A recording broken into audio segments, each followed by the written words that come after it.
ওস্তাদ, এমনি আর কতদিন চলমু? পকেট টকেট একবারে খালি হয়ে গেছে, একটু দান্দা পানির ব্যবস্থা করা লাগে না ওস্তাদ? পকেট তো একদম ফাঁকা, একটা টাকাও নাই পকেটে, এমনি করে কেমনে চলবো? জানিস না, কাল্লু মাস্তান 3 দিন হয় না খায় আছে। আর কাল্লু মাস্তান দুদিন না খায় থাকে, তার মাথাটা কতটা গরম হয় অবশ্যই তোদের চাকেও বেশি জানে না। এখন যে ধরে নিয়ে আসবি, বিরাট ধরনের একটা মালদার বাড়ি ধরে নিয়ে আসবি।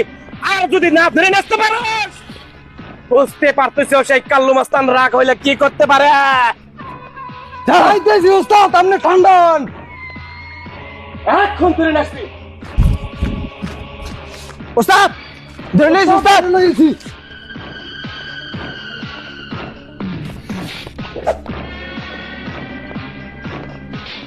এই ওই মালদার পাটির মুখটা খোল। এই ওস্তাদ, ওরে মা, উপর চাপা দেবো তোর পিঠে।